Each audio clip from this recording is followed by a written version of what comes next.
Welcome to the Measure Success podcast, where I talk with top leaders about effective strategies that inspire success. Very excited today to have with us Dr. Thomas Zweifel. He is an incredible person. We had him on $4 million strategies, and he's actually author of two books. So we're going to talk about actually both of them today. One of them is up here, Gorilla in the Cockpit, as well as Strategy in Action. Thomas, and he is coming to us from Zurich. And so, Thomas, once again, welcome to the show. Thank you. It's a pleasure to be here. Always a pleasure to talk to you. In fact, I want to offer you, when you come to Switzerland, I want to offer you our guest room in Zurich. Okay. You heard it there first, folks. I get an opportunity. That would be amazing. So thank you so much. And I careful. I'll take you up on that. So, thank you. It is really a pleasure to have you here. You are a person who has done so much in strategy, like literally throughout your life, not only for large corporations, but also for governments and not-for-profit organizations, and you've really had a significant impact in what you've done. Let's just kind of talk big picture. Where do you think your insights have, and what you've learned, what type of impact does it have? Where do you get most excited where it has an impact in the world? Okay, I would say that the difference that it makes, and I'm always looking, what would happen if I didn't have an intervention? What's kind of the drift, if you will, and then what's the intervention that we need to make to actually get to success or achieve the objectives or the vision that the company has or that the top management has. And I would say there are several things. One is that there would without this process, there would not be the kind of alignment that you get when you really engage all of the stakeholders. And obviously, you cannot have the entire company participate, but you can have, for example, with one satellite company, space aviation company, we did it with 150 people in different workshops. And it's very important to have people from all the functions, from all the levels, not just top management, but also people on the front lines, people in middle management, and also all the regions, right? Sometimes innovation comes from places that are really on the periphery, that have less riding on keeping the status quo. Because let's face it, the people that are in charge, that are at the top, they benefit the most from not having change. And this may not be a very convenient truth that I'm saying here, but the people that went to the top in the old paradigm have very little to win from change and much to lose from change, right? So you have to get other people into the process. But obviously it has to be done in a way that the senior management and top management doesn't feel threatened, that they feel like they can get even more out of this process. So I would say alignment is one factor. A second factor is, and that's why it's called strategy and action, that you would have maybe a lot of planning, but it would all stay kind of theoretical or like opinions around the boardroom or around the table, but you wouldn't actually test it in the action. And we do so-called catalytic projects that are like 100-day projects. Sometimes they might be 200 days. In the case of the satellite company, it was a little bit longer because they have build times of 5 years to build a satellite. But basically, when you do these actions, these catalytic actions, and in that case, it was to reduce the overtime of a satellite from 100% overtime, which means they used 10 years to get the satellite up and running instead of 5 years that were targeted. You can imagine what the customers thought. They just basically voted with their feet and went off. But basically, we were able to reduce that by 90%. So it's still 10% overtime or over budget, but a lot better than before. And so I would say that kind of accomplishment is only possible when you launch the action and then go back to strategy again. Yeah, that's an incredible example there, right? Of something that took, you basically were saying taking 10 years is now down to 5.5, right? And Exactly. and that's a significant difference, right? And that's what's that's what I like to talk to people when people want to have status quo, and I think you're probably the same way. It's like, please don't hire me, right? If you want things to be the same thing every day, please don't bring me in. But if you want to see significant change, right? If you want to see things go to a level that you didn't even see, you couldn't even expect, right? And what it requires is changing your paradigm, right? And believing in things that didn't exist beforehand to get to that outcome. And people have to let go of what they're comfortable with, is what you're saying, right? Because exactly, when people are getting incentives, it's a powerful thing. So I'm curious. Let's for those who aren't familiar with you, share a little bit about your background. How did you get to the position where you're at today? Can I say one thing based on what you just said before I go into my background? Please. Okay. Absolutely. When you talk about shifting the paradigm, that I would say that's maybe a third delta or a third difference when you do this process. And in this satellite company, we actually looked at with the 150 senior managers and also junior managers from around the world. We looked at what's the mindset.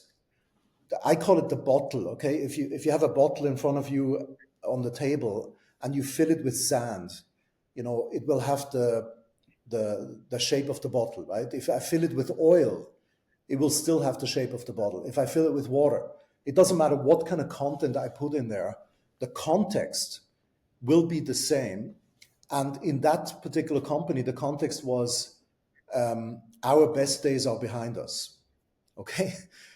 Now, that was not conscious. It was not like they chose that every day when they went to work. This was like in the background from the past, largely unconscious or subconscious, but it drove all of their thinking. If you hired a new CEO, or if you brought in a consultant, or if you came up with a new innovation or strategy, people would go like, our best days are behind us. They wouldn't maybe say those words, but literally their actions were correlated to that context. And so in order to shift the paradigm, we actually had to put that context on the table. And we do some processes to reveal that. And then once it was on the table, people were like, what? That's what I'm going to work for every day? Our best days are behind us. So once you have that, you can then create a new context that's given by the future rather than this one. So sorry, I just couldn't help myself to put that in there. So your question was about my background. You mean the background that qualifies me to go in there and do this? Yeah, Kind of yeah. How did you get into this? How did you get into this in your part of your life where you're teaching others how to do strategy more effectively and powerfully to have an impact in their organizations? How did you learn this? Okay, I was actually before I built my own company, I was working for an organization at the UN of all places. So talk about bureaucracy and not exactly the image of the great strategic organization, but I was based in India, and we actually did a strategic planning process with the Indian government and with the local governments and with the people in India. And that's literally how I learned it. This was actually the guy who called himself Gandhi's coolie, who actually worked with Mahatma Gandhi and had to count the money at the train stations that Gandhi was raising for the independence of India. So Ramakrishna Bajaj was that coolie, okay? And so he was in that process. And we worked with the government people from Delhi, but also the local people, and they did not talk to each other. They had never worked with each other, and they had big biases and beliefs about each other. And we brought all of that out on the table. And literally, that's how I learned about managing stakeholders and having a strategic planning process that really aligns people on a future and then executes with these catalytic projects. The other source of my learning was actually C.K. Prahalad, who's an Indian, the late C.K. Prahalad, who was at the University of Michigan. He was my business partner's strategy professor. My business partner got a PhD in strategy. So Prahalad was his mentor or his PhD advisor. And so basically the combination between the strategic intent article by Hamel and Prahalad in Harvard Business Review and what Erhard was learning, my business partner, and my experience in India, somehow we were able to make that into a process that we then call strategy in action. And I've then basically just done it over and over and over again in, like you said, in many different sectors, many different regions. And it just became, I noticed how powerful this is, you know. I didn't know it in theory, but once I executed it, it was very clear. When you were working with the client for the first time, what is the first obstacle they put in front of you, you know, when you're trying to get significant change? Well, actually, you know, first what I asked them before they can even come up with an obstacle or resistance or whatever, I asked them, where do you want to be in 5 years? Okay. And that's literally, sometimes I just ask them that, and then I take tons of notes. And then I ask them, what's missing for that? Or what's blocking that future from happening, right? What's in the way? What are the barriers? Or sometimes also, what are opportunities that are there that kind of point the way to the future, but you haven't noticed them maybe? And basically, out of those two questions, I oftentimes already get the mandate, get the contract. It's kind of crazy.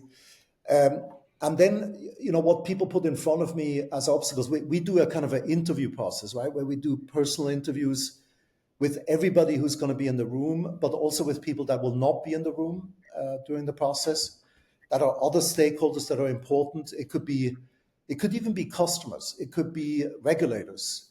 You know, very, very wide range of stakeholders, okay, that somehow have a stake in the company. And we asked them literally, you know, what frustrates you? What's like a recurring issue that keeps bugging you? Like if you could wave a magic wand and that would disappear, what would that be, right? That you would like to disappear. And we asked the same question: where do you want to be in 5 years? What's in the way?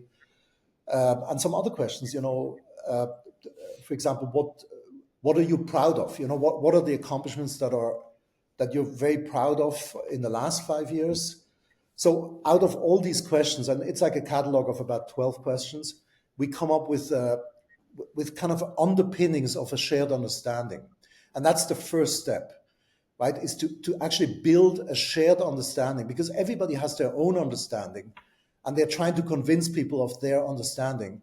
And if you really build a shared understanding, that for me is the foundation of building alignment.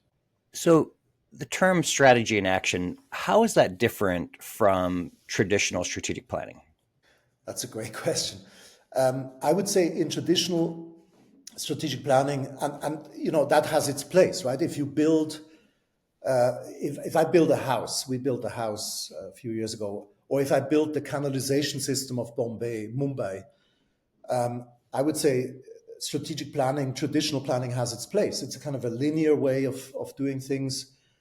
You know, you should not build the toilets before you build the walls and things like that, right? So the linearity has its place, but traditional planning basically treats human beings like an afterthought. You know, like, oh, right, we have to move 5,000 knowledge workers to Atlanta and to low cost regions.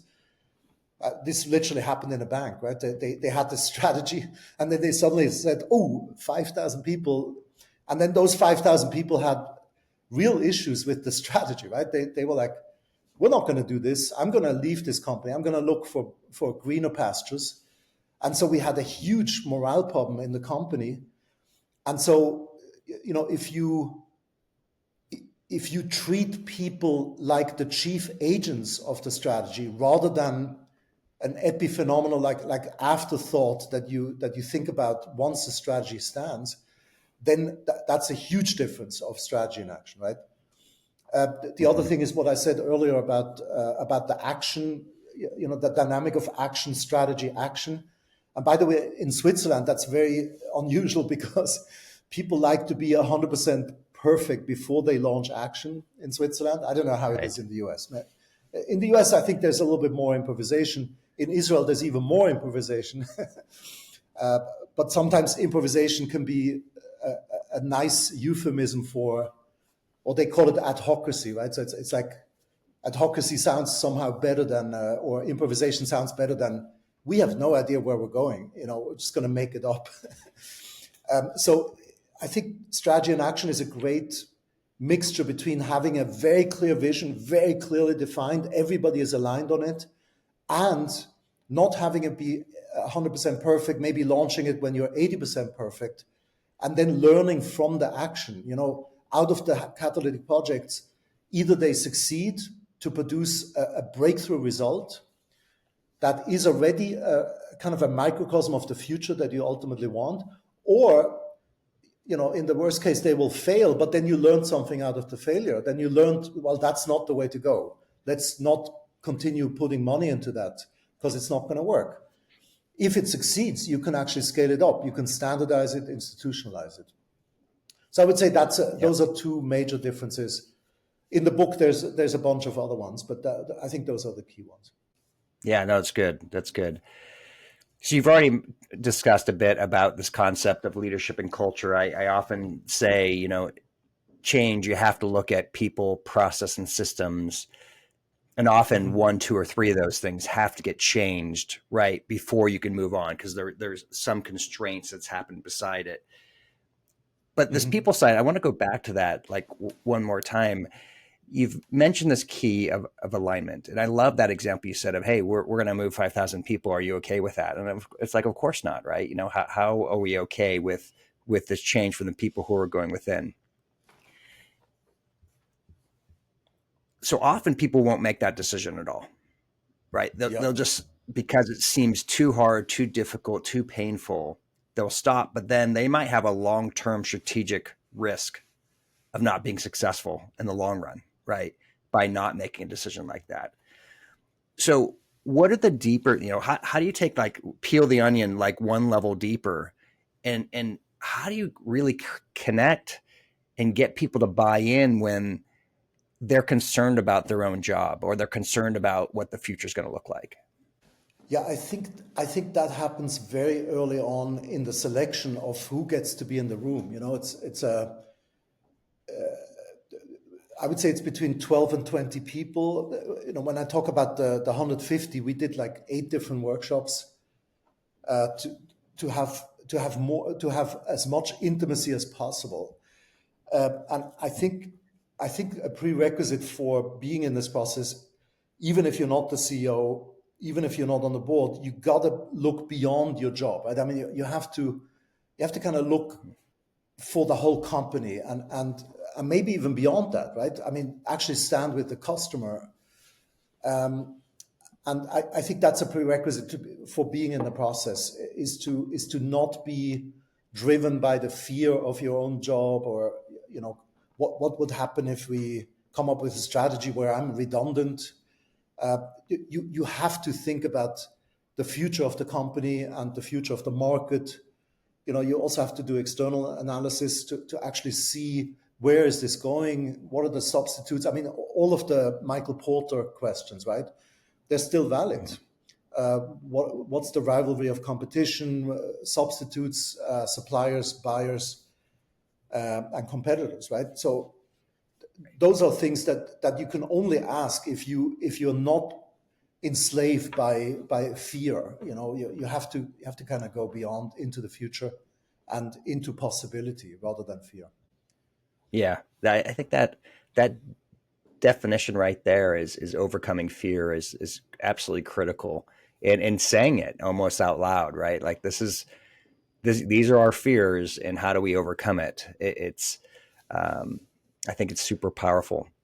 So I've seen, for example, with one financial services company, I actually literally saw how people embraced a strategy even though it was going against their own interest. I mean, the strategy was basically finding that they had to reduce a certain product, or basically take it out of existence, jettison it, in order to have a more consistent strategy.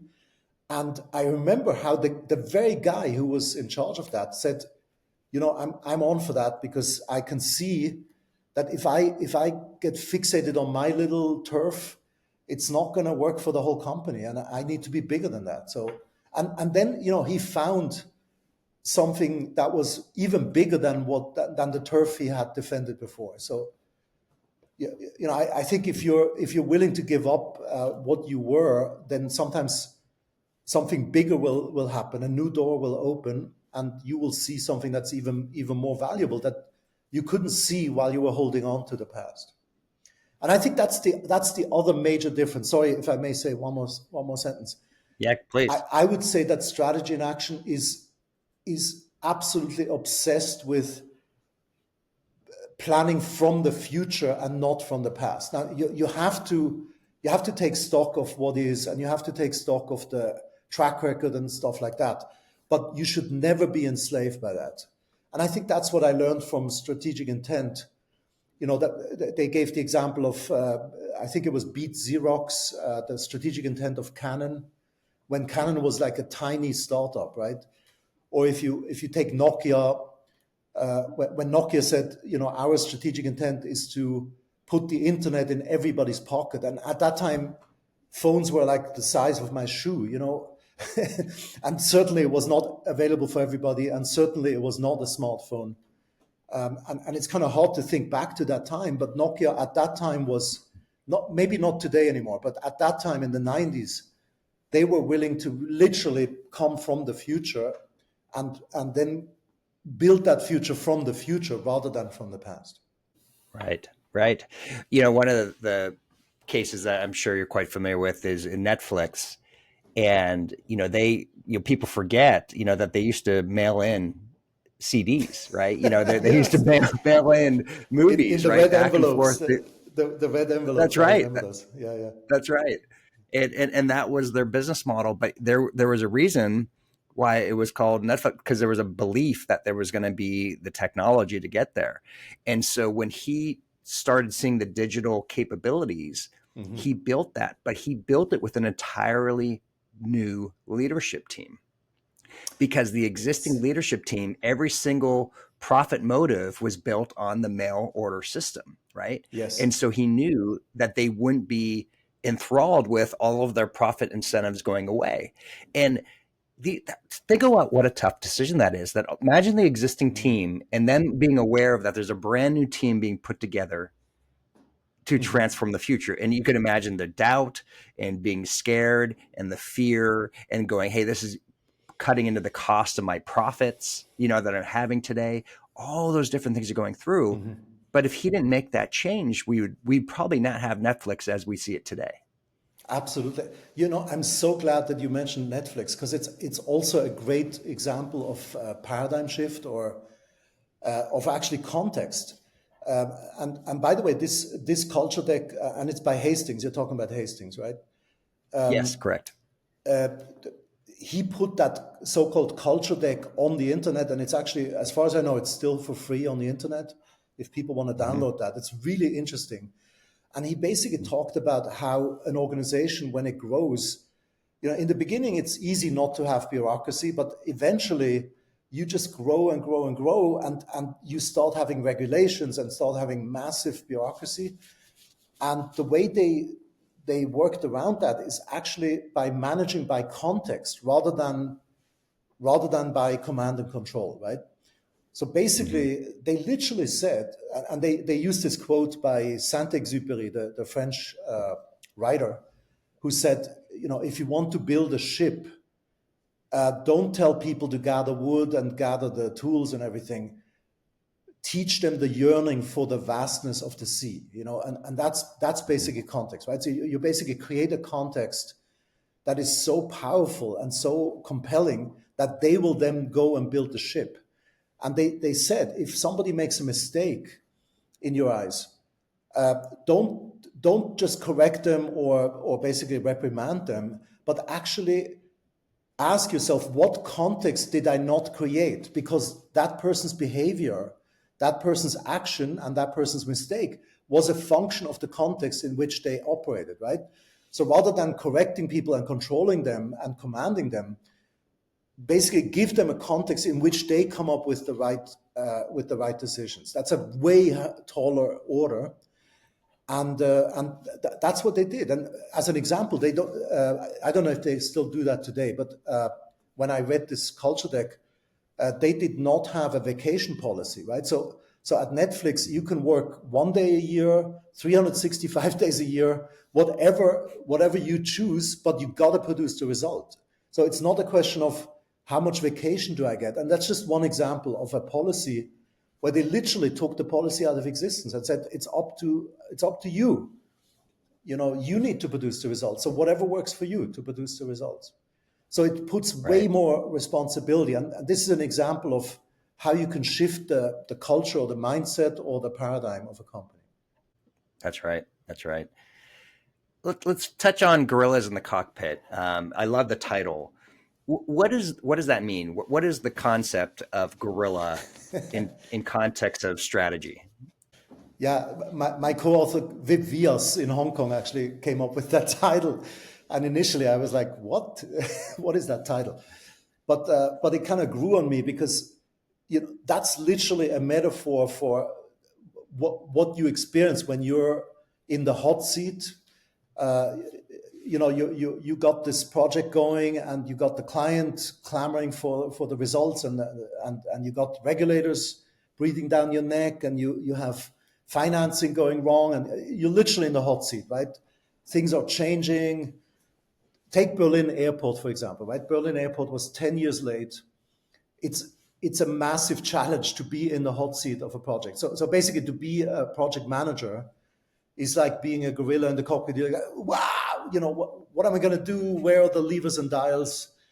And according to one of the experts in the field, Bent Fluvier, he found that 99% of all projects go wrong, go off the rails, and they will either be late, like the satellite that I talked about earlier, or they'll not reach their objectives, or they'll go over budget, right? So 99%, and we're talking about any projects, right? It's the worst with mega projects where you have 1 billion plus in budget. So things like a railway or a big hotel or a pipeline or a harbor, things like that, like major capital development projects that are usually paid by the taxpayer, right? So if you go over time and over budget, usually the government that was voted in doesn't have to pay the bill. It's basically the taxpayers later. So there's billions and possibly trillions of dollars going down the drain. And so we asked ourselves, we were basically saying, okay, we're now the gorilla in the cockpit. So what the heck is going on here? Why are they failing consistently? And we found that it's not the financing, it's not the operational, it's not a function of strategy. It's a function of the human beings, right? So it's the people that either succeed in projects or they fail. And then we went beyond that, and we found that it's basically the mindset. We call it in the book the black box. Okay, so it's like if an airplane crashes, God forbid, you can look in the black box and see what went wrong. Where did it go off the rails, or where did it crash, right? And so we're trying to put our finger on the black box in these mega projects, and we're looking systematically what went wrong. And we found that it's basically in the mindset of the stakeholders, that there are different biases that, for example, confirmation bias, or there's something called the planning fallacy, right? Where you feel like you got the illusion of control, or you're over-optimistic. Over-optimism is a huge one. I'm not going to do all of them here, but we're basically systematically applying all the work done by brain science and by bias people like Daniel Kahneman and Tversky. We're basically applying that to the world of project management. and then giving people tools for getting out of it. Like how do you get into a mindset that's a winning mindset? And we're looking at projects that have succeeded, like the Guggenheim Museum in Bilbao, which is a great example of actually a successful mega project. And we're looking what went right there, right? What can we learn from this? What are the best practices? So that's basically the idea of Gorilla in the Cockpit. I love it, and like you, I've been involved in multiple projects, and I think it was interesting. You mentioned the 1% success rate. I think PricewaterhouseCoopers said 2.5%, at best of strategic plans actually get executed properly. There's a common 90% fail, comment that you hear in general, at least meaning in terms of at least 2/3 of their projects initiatives won't even get done, right? When people go into things. And what's interesting though is you and I both know it doesn't have to be that way. Right. The design up front is so critical, and the buy-in, and then having the plans to move forward to action. That's what people often miss is the start. I was recently literally with one of my clients at a construction site, a literal, and they were the excavators. And what was so interesting is their mentality had changed over the past 18 months, where in the past they would just kind of be traditional construction. We're just kind of going to wait to get the job done and stay, and just move forward. They changed the paradigm that we're going to pull people with us, right? We're going to get done first, and we're going to pull people. And the next thing they know, their construction, their profit margins had increased significantly because they had changed their mentality about how they get things done. And it's fascinating of how that's so much part of it, right? When we just think we're just here to show up and work or pretend to get paid, so to speak, pretend to work and pretend to get paid, things don't get done. But when we have the promise of let's find a way to not only get this done quickly, but get it done with quality. Yeah. And have people be incented to get that done, right? It's such a powerful part. Now, we only have a few more minutes. One of the questions I like to ask is, with your clients, how do you measure success? That's a great question. And by the way, I hope that PricewaterhouseCoopers is right and that Fluvia is wrong, right? So that 2.5% would be vastly different than 1%. So Indeed. there's always hope. There's always hope. How do we measure? So there's basically, there are measurements that are outcome measurements, right? So you could have, let's take this strategic intent by Nokia in the 90s, right? So you could say, put the internet in everybody's pocket. How do you measure that, right? You could say, we're going to measure that by phone size, right? If it has to fit in a pocket, it has to have a certain small size. Everybody means it has to be cheap so that everybody can afford it. But also it means global standards, right? That GSM standards or whatever that actually make it available. So you have to build the infrastructure for that. And put it in everybody's pocket, put the internet, right? So that means certain things about the features, right? So you can measure all that. So those I would call those output measures or outcome measures, but those you see only late in the game, right? You see them at the end. That's like a way to measure the future, or basically say, this is what success will look like. But you also need input measures or measurements. So basically, what are we going to measure every single week? How am I going to measure the right actions that will deliver this outcome that I want, right?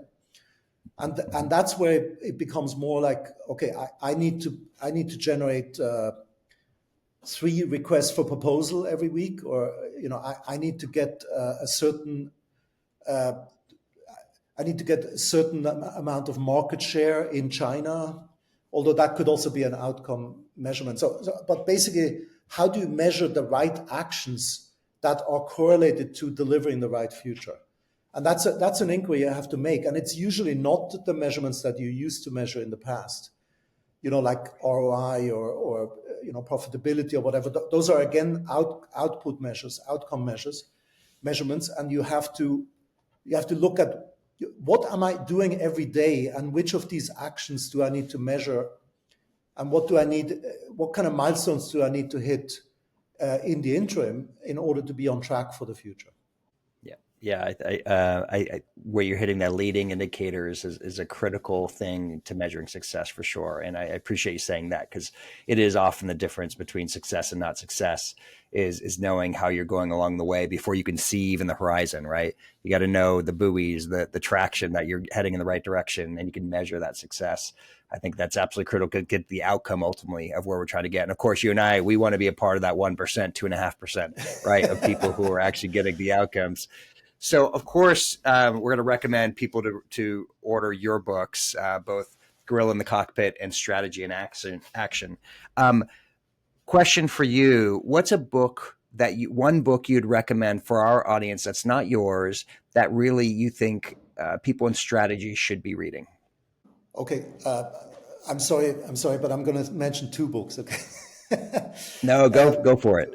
One is by Daniel Kahneman. That's the first Nobel laureate for economics, and I'm a political economist myself. First Nobel laureate in economics who was not an economist. He was a psychologist. And I think that should make us think, right? His book is called Thinking Fast and Slow. And he basically talks about, the biases, all the different biases. It's a lot of fun to read, by the way. A lot of games in there that I use at dinner table conversations. And so I think it will open your eyes for the distortions that are happening every single day in all of our lives. Even if you know about it, you still have distortions, right? Like recency bias, for example, where you think the most recent thing. So you saw that an airplane crashed in the newspaper, and then you think that that's more dramatic or much more people die than die from car crashes, which is absolutely not the case, right? Just as an example. So it really opens your eyes that way. And the second one, I believe it's called the halo effect, and I forgot the author, but I'm pretty sure that it's called the halo effect, and it goes into this bias called attributing greatness to people simply because they were successful. So take a soccer match or a football match, whatever you want to call it, and the team won, right? So if it won, then it obviously was the superiority of the strategy and the great coaching, and they had team spirit or whatever people attribute to that, rather than, they just won, okay? And we attribute that also in business. We take Richard Branson, and then we say, wow, Richard Branson is an amazing customer service guy, or he's a visionary or whatever. But that's only because the stock went up of Virgin Airways. And when the stock goes down, then we don't believe that anymore, right? So the funniest thing in that ilk happened. The New York Times lauded the company for superior communication, superior strategy, everything, right? It was like brilliant. And the company was called Enron. And we all know what happened with Enron, right? So that's the halo effect. And I think it's an absolutely important book to read if you want to be successful in business. And that's Phil Rosenwig, who's the author of that book. Yes, so yeah, Phil that's Rosenzweig. another excellent Thank you so much. suggestion. Thank yes. Finally, how can people connect and learn more about what you're doing? Okay, they can go to my website called thomaszweifel.com, or it's also called Leaders Academy Online, leadersacademy.online, I think. And they can subscribe to my stuff there. There's a lot of free videos, free tools there.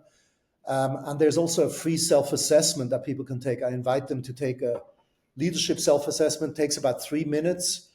We're doing it with AI. Actually, it's kind of fun, but I'm surprised how precise it is and how accurate. At least so far, that's what people tell us. So thomaszweifel.com or Leaders Academy Online. Perfect. Thomas, thank you so much for being part of the Measure Success podcast. It's a pleasure. Thank you for having me. To everyone else who's listening, the reason why we get great guests like Dr. Zweifel is because of your following and encouraging us to subscribing, liking, sharing with others. We thank you so much. That means so much when you do that. So with that, wishing you the very best at measuring your success. Have a great day.